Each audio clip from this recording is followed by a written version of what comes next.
Bonjour à tous et bienvenue sur Mater mon assiette, le podcast engagé sur l'éducation alimentaire. Je suis Marie Crosset, directrice de l'association Mater mon assiette et coordinatrice des programmes Cantine durable et d'éducation alimentaire. Je partage à nouveau le micro avec Sylvie Deschamps-Feller. Bonjour Sylvie. Bonjour Marie. Donc, qui est directrice de l'association Influence Végétale et coordinatrice du CDCD. Et nous accueillons aujourd'hui Laurence Leduc. Bonjour Laurence. Bonjour Marie. Qui est chargée de mission cantine durable au sein d'Influence Végétale. Alors, petit rappel tout de même, le CDCD a pour mission de mettre en place une offre alimentaire durable bio-locale dans le contexte scolaire. Et je rappelle encore une fois que nous ne sommes pas fournisseurs de repas, mais que notre travail consiste en l'accompagnement de terrain opérationnel des cantines scolaires.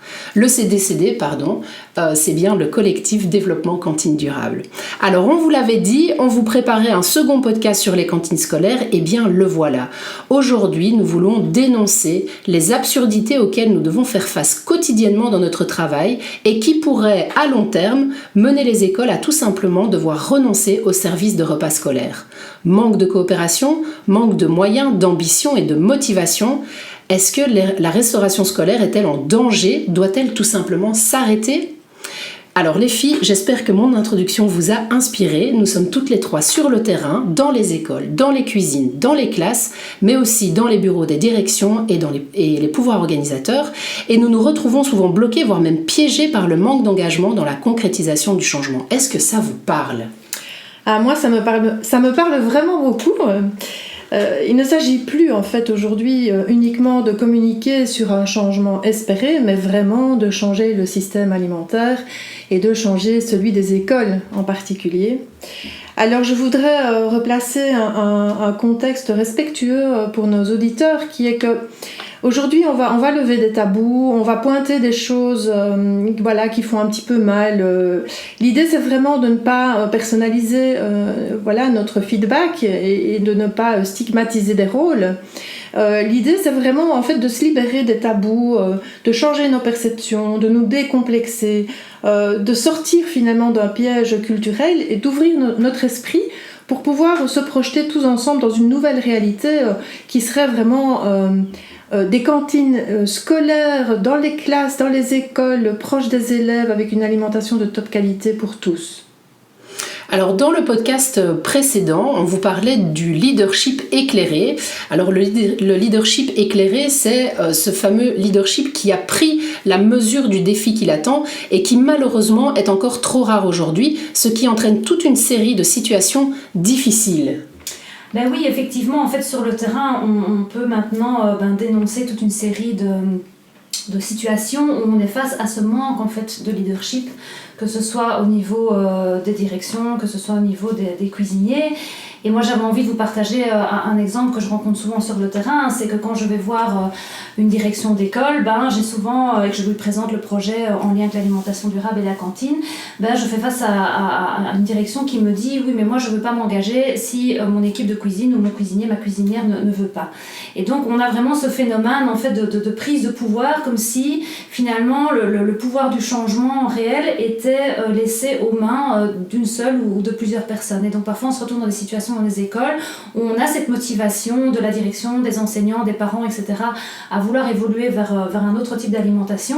Et puis, une personne en cuisine va bloquer, va ne pas vouloir, juste pas faire, pas vouloir changer. Et donc, parfois, on se retrouve dans une impossibilité de mettre des projets en route ou simplement, parfois, on se retrouve même bloqué à mi-parcours avec une équipe qui, tout d'un coup, ne veut plus entendre parler de tout ça. Et cette idée de leadership, ça m'évoquait aussi des situations qu'on rencontre parfois en atelier, quand on est dans des classes avec des enfants, où on vient avec des légumes, on vient leur proposer toute une activité en lien avec la découverte du légume, la consommation du légume, et on a un enseignant qui est là avec nous et qui boit son coca. Voilà, ça c'est une situation que moi j'ai rencontrée plusieurs fois. On boit son coca ou alors on va en profiter. On pense que la personne qui est là pour l'atelier vient s'occuper de ses élèves et on va en profiter pour regarder son fil d'actualité sur Facebook. Voilà. C'est des situations comme ça qui sont vraiment quotidiennes en fait, qu'on rencontre souvent dans les écoles. Et moi, ça m'évoque aussi cette notion en fait, finalement de liberté intouchable. comme si en fait il y avait vraiment une croyance comme ça qu'on ne peut absolument pas imposer quoi que ce soit aux cuisiniers, aux enseignants, etc. Et donc la direction qui se retranche un peu vers derrière cette liberté intouchable. Et moi ça m'évoque aussi d'autres exemples en fait de cette notion de liberté finalement pour chacun de manière générale. C'est qu'on a, parfois, comme si on avait le droit de s'offusquer de certaines choses et pas d'autres. J'ai envie de rebondir un petit peu sur cette fameuse liberté intouchable qui est très présente en Wallonie, qui a, je trouve évidemment, un aspect très positif d'inclusion, de respect, mais qui dans le cadre scolaire, qui est un cadre pédagogique où la force de l'exemple est absolument essentielle, évidemment a introduit des biais. Et des biais que je pense on retrouve même au niveau du pouvoir organisateur de la Fédération Wallonie-Bruxelles, où on entend aussi ce discours de la liberté des écoles. Alors évidemment, il y a énormément d'espace de liberté, la question n'est pas de basculer dans une forme d'autoritarisme, évidemment, loin de là. La question est de se rendre compte vraiment à partir de quand est-ce que on ne joue plus notre rôle éducatif, à partir de quand est-ce qu'on abandonne notre responsabilité d'adulte face aux enfants. Et donc la question de l'alimentation à l'école, nous plaidons vraiment pour que ça redevienne vraiment une des missions de l'école. Alors je vous propose d'aborder maintenant la question de la motivation, puisque quelque part elle est un petit peu transversale. Elle est sous-jacente aux problématiques que nous rencontrons sur le terrain. Il y a beaucoup d'absentéisme. Donc la motivation finalement, c'est quoi ? Il y a deux formes essentielles de motivation. Il y a une première motivation qui est vraiment personnelle et interne. Ça doit être lié à l'intérêt personnel. Ça doit être si vous travaillez avec une équipe en cuisine qui n'a aucun intérêt pour l'alimentation saine et durable, ça va évidemment être très compliqué de la motiver. Alors nous avons aussi une motivation qui est externe et qui rejoint en fait cette question du leadership, de l'énorme différence que peuvent faire les directions en motivant leurs équipes, en communiquant les valeurs du projet envers leurs équipes. C'est vraiment une motivation qui vient par la reconnaissance, et la reconnaissance d'une équipe en cuisine notamment, elle va venir par la satisfaction des mangeurs et par la reconnaissance de la direction. Donc vraiment, cette motivation-là, elle est absolument fondamentale. Alors, nous avons plusieurs causes à la perte de motivation et nous allons ensemble en relever 4 qui sont vraiment déterminantes pour le travail d'alimentation durable dans les écoles. Alors Sylvie, moi j'avais envie de rebondir sur cette notion d'absentéisme que tu as évoquée par rapport à cette grande notion de la motivation dans les écoles en lien avec l'alimentation durable, parce que moi c'est un phénomène que je rencontre aussi très souvent dans les écoles, dans les cuisines. C'est qu'en fait parfois on se retrouve dans une situation, je l'ai vécu encore cette année-ci, où on n'a pas encore eu depuis le mois de septembre une seule semaine où l'équipe de cuisine était au complet. Et donc qui engendre en fait plusieurs types de problèmes. C'est que non seulement les équipes qui travaillent en sous-effectif se sentent évidemment malmenées parce qu'elles n'ont pas la capacité de réaliser leur travail correctement comme elles le font d'habitude. Et donc ce phénomène-là engendre aussi évidemment une perte de motivation pour ce personnel qui se retrouve surchargé. Et de là aussi, on peut se poser les questions des causes en fait finalement de cet absentéisme. Pour moi, ça rejoint vraiment cette idée de motivation, c'est que il y a un phénomène de perte de motivation dans le travail de cuisinier qui engendre finalement ces absences à répétition.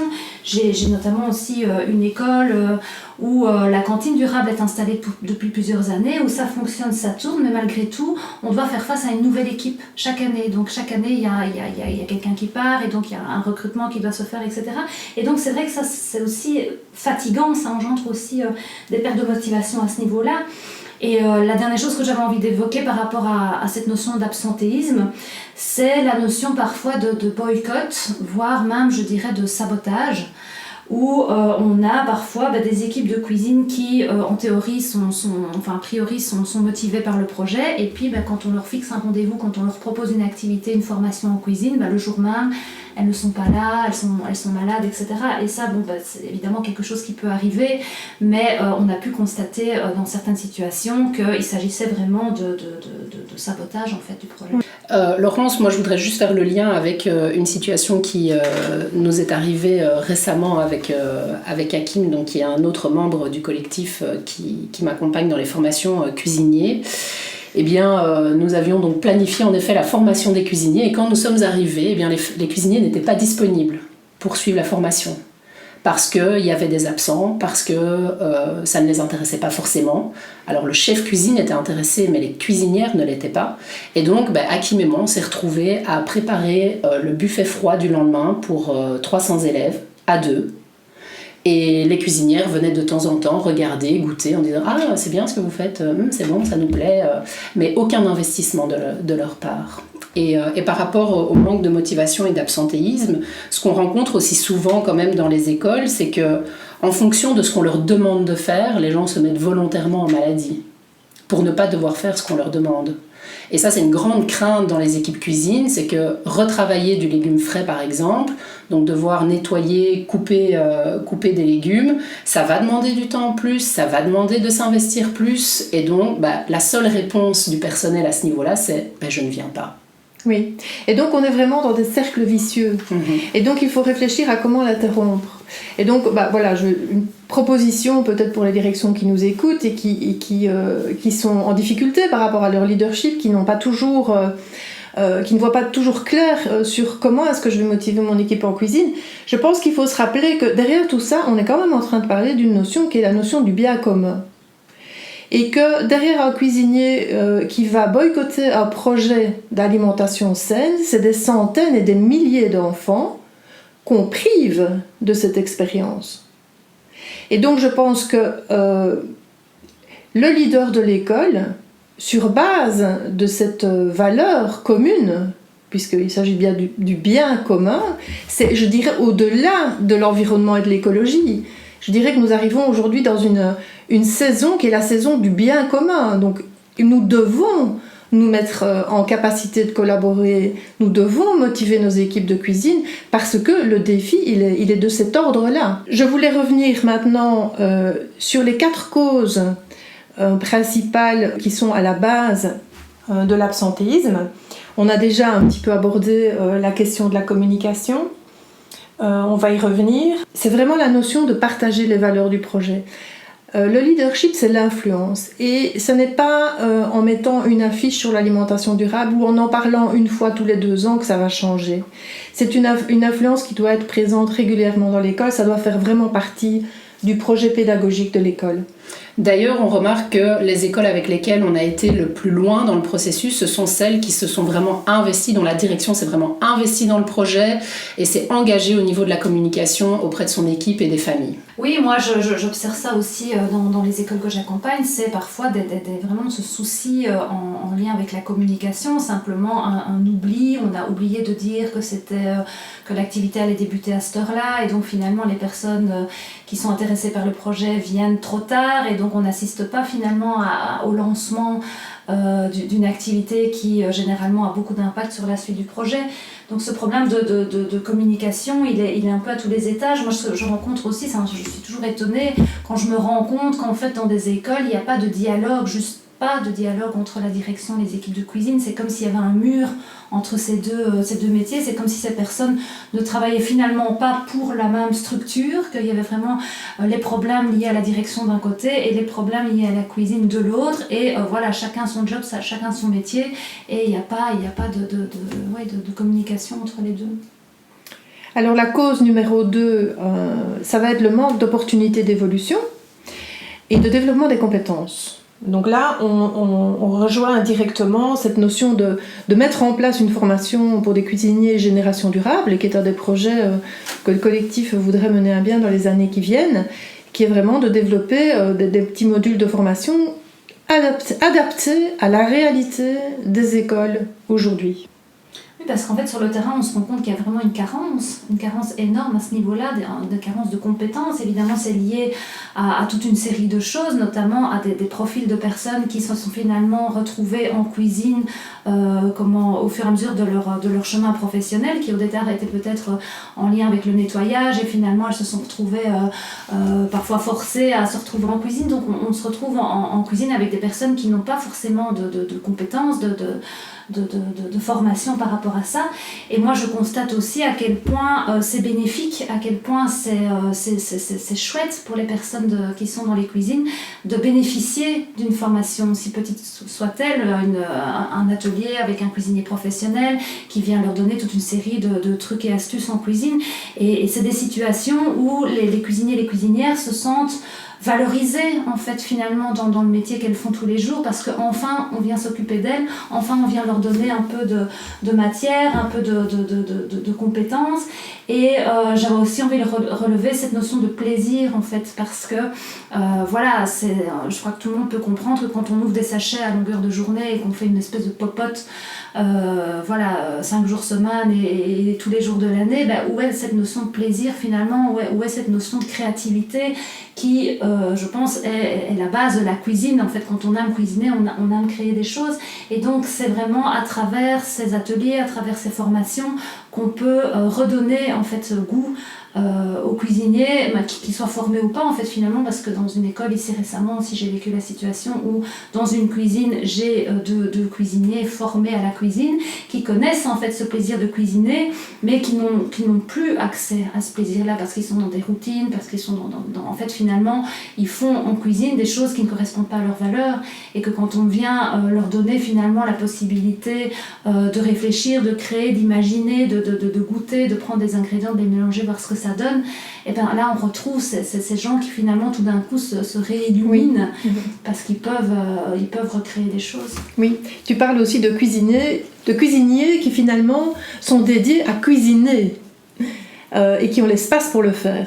Donc c'est aussi avoir cet espace pour pouvoir exercer son métier. Oui, et moi je voudrais quand même reparler du problème de formation des cuisiniers et de la volonté des pouvoirs publics d'intégrer plus de végétarisme dans les cantines scolaires. Il y a eu une grande campagne ces dernières années sur presque, si c'est pas devenu une obligation, c'est en voie de l'être, que chaque semaine les écoles doivent servir minimum un repas végétarien sur la semaine. Ce qui pose quand même question pour ces cuisiniers qui sont très peu formés, parce que qu'est-ce qu'ils comprennent par végétarisme ? Alors, tout un chacun a une définition, a une compréhension du végétarisme qui lui est propre, mais quand on parle de végétarisme dans le contexte scolaire, eh bien, on va se tourner vers des produits végétariens comme des steaks de légumes, des burgers de légumes, du soja, etc., etc. Et on va proposer donc à l'enfant une alternative à la viande, parce que c'est ça le grand point d'interrogation, c'est si on ne sert pas de viande dans les repas, comment est-ce que l'enfant va avoir son apport de protéines ? Alors que, si on se rappelle quand même, le repas de midi représente jamais que 12% de l'alimentation de l'enfant. Donc on a quand même une opportunité de découvrir un panel d'alimentations différentes sur ces 12% qui ne va pas forcément entraîner des carences en protéines. Mais donc, pour revenir sur cette question, sur cette notion de végétarisme, l'enjeu, ça va être plutôt la formation des cuisiniers à travailler du brut, à travailler du légume. Alors on a parlé de l'ouverture de sachets, mais réellement, retravailler du légume brut, c'est un challenge pour beaucoup de cuisiniers. Et donc, quand on dit on veut insérer donc, un menu végétarien sur la semaine, il faudrait peut-être repenser ça en plutôt, enfin nous en tout cas c'est ce qu'on défend dans notre processus, c'est d'intégrer des menus végétaux, avec plus de végétaux. Ce sont nos fameux menus Végéta+. Et donc c'est ça qui est intéressant, c'est d'amener à l'enfant, au lieu de lui apporter un burger de légumes qui est hyper transformé et qui est finalement de très mauvaise qualité, c'est plutôt de lui faire redécouvrir la diversité du monde végétal. Absolument. Alors, la troisième cause de démotivation, c'est effectivement une rémunération qui est trop faible et qui est évidemment liée aux compétences. Et donc c'est vraiment la notion de reconnaître la valeur du travail. Oui, et au-delà, je dirais, de cette histoire de rémunération qui est vraiment un facteur important à souligner. Moi, j'avais envie de souligner cette notion en fait d'identité aussi, qui est en lien avec la rémunération. Mais je constate que dans les cuisines des écoles, on a des personnes en fait qui s'identifient elles-mêmes à une classe sociale bas de l'échelle, je dirais. Donc c'est-à-dire comme si on était encore dans ces anciennes conceptions un peu moyenâgeuses, que finalement quand on n'a pas de compétences, on est au service des autres, on est un peu dans une posture de ménagère. Enfin là je vais parler typiquement des femmes, mais on se retrouve en cuisine parce qu'en fait on sait rien faire d'autre, et que quand on est en cuisine, on est là juste pour faire à manger pour les gens, et donc on a cette posture où on se dévalorise aussi soi-même à ce niveau-là. Il y a parfois aussi même, j'ai l'impression, comme un phénomène d'esclavage en fait, où quand on est dans une cuisine des écoles, c'est que vraiment on n'a rien pu faire d'autre, quoi. Oui, et puis tu dis que tu parles des femmes, mais parce que ce sont beaucoup de femmes qui se retrouvent dans les cuisines des écoles. Et donc là, de nouveau, on sait tous qu'aujourd'hui, on regarde Top Chef, on regarde dans le guide Michelin ceux qui ont des étoiles, et on va retrouver dans ce sérail beaucoup d'hommes, de grands chefs masculins. Et donc, on a dans ce spectre, on a d'un côté une posture de professionnel de haute gastronomie, et puis à l'autre bout, on va retrouver, comme tu le disais, le syndrome de la ménagère au service du monde entier, quoi. Donc voilà, on va pas débattre sur ce sujet-là, mais on voulait quand même le poser ici dans ce podcast, parce que c'est quand même aussi c'est le résultat de la société dans laquelle nous vivons, c'est le résultat de notre histoire. Et donc ça doit évidemment évoluer, parce que le rôle des cuisiniers dans le contexte scolaire est absolument fondamental. Pour certains élèves, ce sera la seule occasion de goûter, d'expérimenter une alimentation différente de ce que leur milieu familial aura pu leur proposer. Donc c'est tout sauf anodin, ça compte, c'est éducatif et ça peut changer la vie des gens. Donc les cuisiniers dans les écoles jouent un rôle absolument essentiel, et en plus ils touchent tout le monde, à l'inverse de la haute gastronomie qui ne touche pas tout le monde, évidemment. Oui, et moi j'ai envie de dire que c'est important aussi justement de revaloriser ce métier comme étant un réel métier, et que quand on est un cuisinière dans une école, on est là pour cuisiner. Et que c'est important que du coup on puisse faire son travail, et juste son travail. Parce qu'un phénomène qu'on rencontre aussi dans les écoles, c'est qu'on a en cuisine des personnes qui ont 5 autres casquettes en même temps à porter, qui doivent aller nettoyer le réfectoire, qui doivent aller surveiller les enfants avant ou après, qui doivent s'occuper des élèves. Enfin, on est dans un espèce de micmac comme ça, où on a des personnes qui sont en fait ni qualifiées ni pour l'un ni pour l'autre, et qui doivent aussi jongler d'un métier à un autre. Et j'avais envie aussi de dire que c'est important que chacun soit à sa bonne place, qu'en fait il y a des personnes dans les écoles qui sont chargées évidemment du nettoyage, et qui ont vraiment un plaisir à exercer ce métier-là, parce que c'est important d'avoir des espaces qui soient propres, d'avoir des bâtiments qui soient bien nettoyés pour que les enfants puissent être bien accueillis, et donc finalement qu'on laisse à chacun le métier qui lui appartient, et pas vouloir faire comme ça des économies en mettant une personne à 15 endroits différents.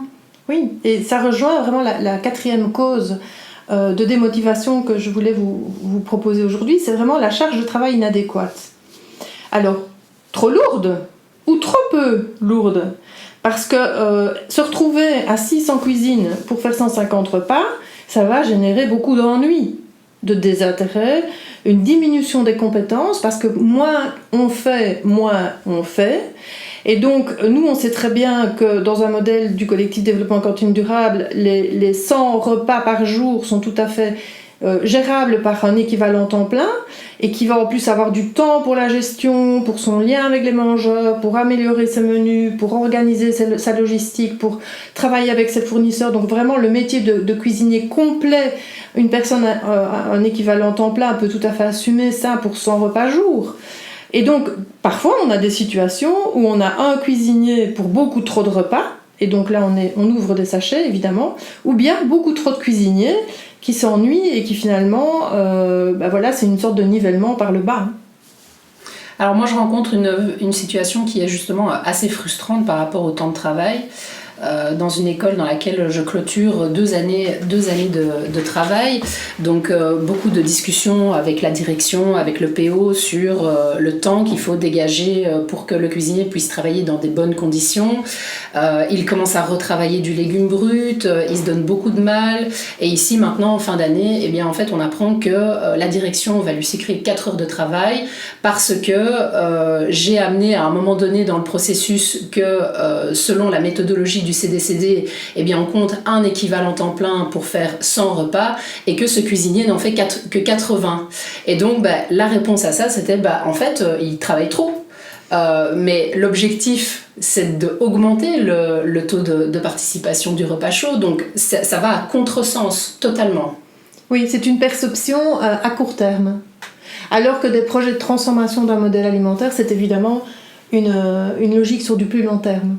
Et un de nos rôles aussi qui est très important, ça va être de retravailler l'organisation en cuisine, parce qu'on voit quand même qu'il y a beaucoup de déperdition dans les équipes sont pas vraiment managées, on a des chefs de cuisine qui n'en sont pas vraiment, mais qui sont surtout à la merci des autres membres de la cuisine, donc ils sont toujours assez inquiets de savoir attention, si j'en demande trop, est-ce qu'il va pas me lâcher, parce que qu'est-ce que je vais faire si j'ai 2 personnes en moins, je ne serai plus en capacité de faire mes repas. Donc quand on arrive dans une cuisine, notre rôle ça va être vraiment de réorganiser tout le travail en cuisine des cuisiniers. Donc on vient observer, on passe vraiment du temps à observer ce qui se passe et puis à redistribuer les tâches et parfois même à inclure des personnes qui ne sont pas directement dans la cuisine, mais de dire tiens, toi tu fais rien pendant ce temps-là, peut-être tu pourrais venir donner un coup de main en cuisine et voilà, et donc on retravaille justement toute cette dynamique organisationnelle en cuisine. Alors on le voit dans tous les échanges qu'on a là, et on aurait bien d'autres histoires encore à vous raconter, mais que finalement, qu'est-ce qui fait la différence? C'est vraiment la force de la vision. Et donc la vision, c'est le leadership, c'est la direction, c'est les pouvoirs organisateurs. Et donc, quelque part aujourd'hui, on se situe un petit peu entre 2 extrêmes. D'un côté, on nous dit finalement, le repas de midi, c'est un temps extrascolaire, on n'est pas obligé de le faire, donc finalement, soyez déjà bien contents qu'on vous propose ça à vos élèves. Et puis alors, à l'autre bout de la logique, on va parfois aussi se retrouver confronté à tout d'un coup une exigence absolue et soudaine. Et il faudrait tout d'un coup être plus, entre guillemets, comme on le dit ici en Wallonie, plus catholique que le pape. C'est-à-dire il faudrait ne plus du tout avoir de plastique, avoir une gestion optimale des déchets, avoir du 100% bio, du 100% local. Bon. Donc nous tenons vraiment, encore une fois, à redire qu'il faut donner du temps au temps. Il faut avoir une vision claire, savoir quel est notre objectif, viser une excellence en termes de qualité, en termes de lien avec la production biolocale, etc. Mais il faudra donner le temps au temps pour que ce modèle puisse s'installer pas à pas. Et donc l'idée, c'est vraiment aussi, au travers de ce temps, de consolider le système pour qu'il soit autonome et qu'il soit stable financièrement. Alors la grande question est, est-ce qu'on arrête tout? Est-ce qu'il faut fermer toutes les cantines scolaires? Vous vous en doutez, la réponse est non, surtout pas. La restauration scolaire est en danger, oui, parce qu'à ce jour, trop peu de personnes ont pris la mesure de son potentiel. Éducation, lien social, droit à l'alimentation. Les fonctions de la cantine sont multiples et vous l'aurez bien compris, nous devons d'œuvrer pour les générations futures. Alors on ne va pas se mentir, on n'est pas bien, voire même on est mal. Les politiques en matière d'alimentation sont encore trop dispersées et influencées par l'agroalimentaire. Alors sortons de l'illusion que tout va venir par ailleurs que par nous. Citoyens, parents, direction, cuisiniers, enseignants, professionnels de la cantine scolaire, mobilisons-nous pour offrir le meilleur à nos enfants. Merci Sylvie, merci Laurence pour votre participation à ce podcast et merci à nos auditeurs pour leur écoute. Vous pouvez retrouver l'actualité du collectif Développement Cantine Durable sur notre page Facebook et sur notre site internet www.collectifcantinedurable.be. Je vous dis à bientôt pour un prochain podcast.